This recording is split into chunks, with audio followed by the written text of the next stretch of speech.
warahmatullahi wabarakatuh. Hai teman-teman semua, masih di Tata Krama Channel yang memberikan informasi mengenai wisata dan sejarah.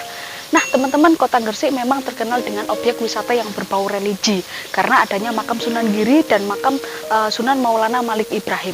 Tapi teman-teman, saya tidak berada di kawasan tersebut. Kali ini saya berada di salah satu petilasan Sunan Kalijaga. Nah, penasaran kan? Kebanyakan orang mengetahui bahwa Sunan Kalijaga itu ada di Demak, Jawa Tengah. Nah, teman-teman ikuti terus videonya, saya akan mengupas tuntas tentang petilasan mengenai Sunan Kalijaga yang ada di Bukit Surawiti, Kabupaten Gresik. Yuk.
Teman-teman, di Bukit Surawiti ini tidak hanya pesarian tentang Sunan Kalijaga, namun di sini juga banyak peninggalan Sunan Kalijaga saat melakukan dakwah atau menyiarkan agama Islam di wilayah Gresik. Nah, salah satunya yaitu terdapat makam Raden Bagus Mataram. Jadi Raden Bagus Mataram ini merupakan santri dari Sunan Kalijaga yang juga merupakan kerabat kerajaan Mataram. Jadi beliau itu mendapat petunjuk untuk datang ke sini, ke Surawiti, atas petunjuk Sunan Kalijaga. Jadi Raden Bagus Mataram ini datang ke Surawiti dengan membawa banyak kekayaan, yaitu mulai logam emas dan lainnya untuk sebagai bekal perjuangan dakwah atau menyiarkan agama Islam bersama Sunan Kalijaga.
dari makam Raden Bagus Mataram tadi, saya berjalan lurus sampai ketemu makam Empu Supo.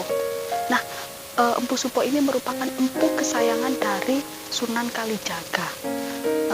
Empu Supo ini bernama asli yaitu Raden Djoko Supo, putra dari Pangeran Sedayu atau merupakan temenggung kerajaan Majapahit dengan nama Empu Supadria.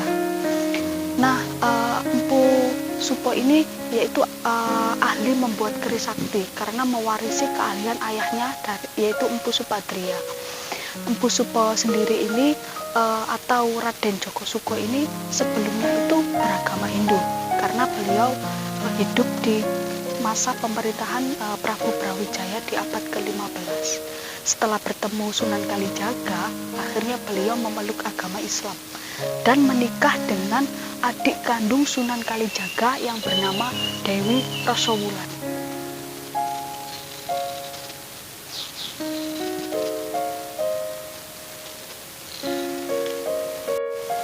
Nah, teman-teman, ada cerita tentang Sunan Kalijaga dan Empu Supo yang ahli membuat keris sakti. Pada saat itu Sunan Kalijaga itu ingin dibuatkan keris untuk menyembelih kambing oleh Empu Supo. Akhirnya Sunan Kalijaga itu memberikan besi. Besi itu ukurannya sebesar biji asam jawa.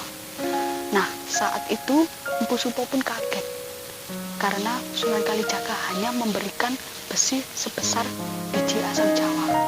Nah, terjadilah dialog antara Empu Supo dan Sunan Kalijaga.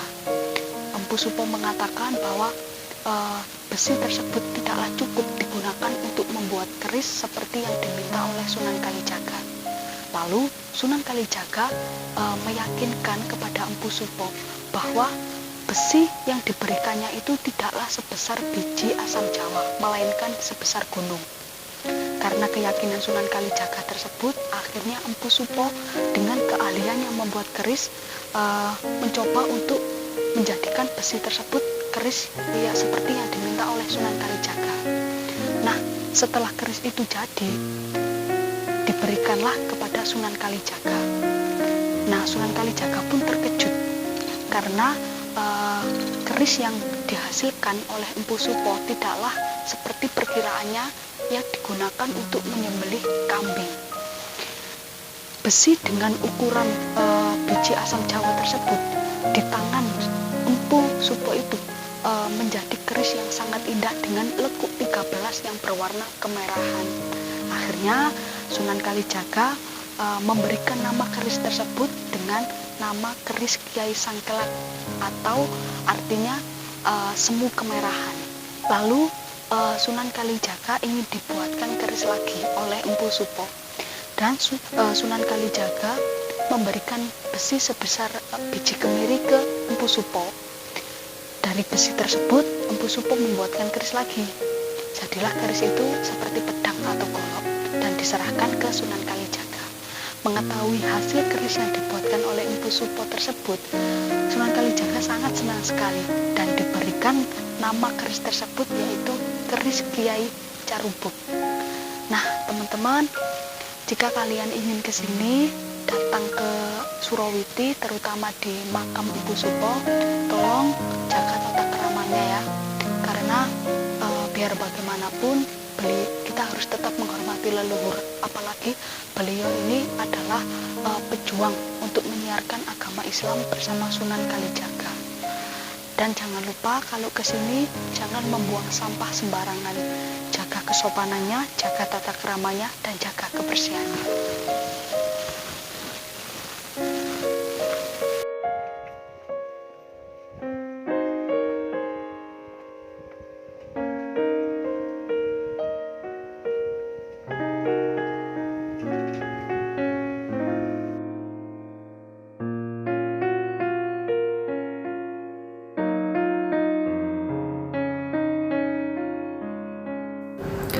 Di area kompleks pesarian Sunan Kalijaga terdapat dua makam, yaitu makam Mbah Sloko dan makam Mbah Singowongso. Mbah Sloko adalah penduduk asli Surawiti yang diamanahi oleh Sunan Kalijaga di bidang kemasyarakatan, adat istiadat, budaya, dan agama. Sedangkan Mbah Singowongso adalah seorang kepercayaan Sunan Kalijaga yang diamanahi di bidang pemerintahan. Beliau memiliki peliharaan seekor macan putih. Penduduk Surawiti meyakini Goa Macan adalah kandang dari peliharaan Mbah Singowongso. Mbah Sloko dan Mbah Singowongso masing-masing mempunyai peran penting dalam membantu menyiarkan agama Islam yang dilakukan oleh Sunan Kalijaga di Kabupaten Gresik.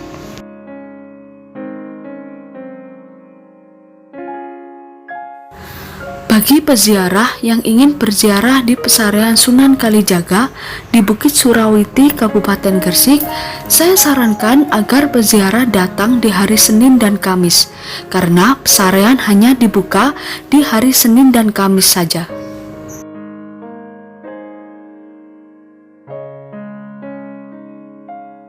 Teman-teman, penyebarluasan ajaran agama Islam di Nusantara tentunya tidak luput dari perjuangan para ulama besar yang ada di Nusantara. Itu yang lebih dikenal dengan sebutan Wali Songo. Nah, para wali ini mempunyai cara tersendiri untuk menyebarkan ajaran agama Islam, seperti yang dilakukan oleh Sunan Kalijaga. Cara yang dilakukan oleh Sunan Kalijaga untuk menyebarkan agama Islam yaitu dengan cara mengikuti kebiasaan orang-orang Jawa, sehingga ajaran yang diajarkan oleh Sunan Kalijaga ini dapat diterima baik oleh masyarakat Jawa. Nah, Sunan Kalijaga ini dulunya itu bernama Raden Said, putra dari Bupati Tuban, yaitu Raden Wilwatikta. Menurut cerita di Bukit Surawiti inilah Sunan Kalijaga itu bertemu dengan Sunan Bonang. Sunan Kalijaga dulu pernah melakukan pertapaan di sini sebelum beliau mendapat gelar wali. Kemudian beliau kembali lagi ke bukit ini setelah beliau mendapat gelar wali Songo. Nah, tepatnya di Kualangsih, Sunan Kalijaga ini mengatur strategi untuk berdakwah. Di Bukit Langsih tadi juga Sunan Kalijaga beristirahat dan tidur di sana. Banyak peziarah yang meyakini atau masyarakat umum percaya bahwa makam Sunan Kalijaga itu berada di Demak. Namun masyarakat Surawiti ini pun percaya bahwa makam Sunan Kalijaga itu berada di Surawiti, Kabupaten Gresik. Karena letak sesungguhnya makam Sunan Kalijaga yang sebenarnya kita tidak pernah tahu. Dan yang paling mengetahui adalah Tuhan yang Maha Tahu. Dimanapun kalian berada, tetap jaga kesopanan dan tata krama. Salam tata krama.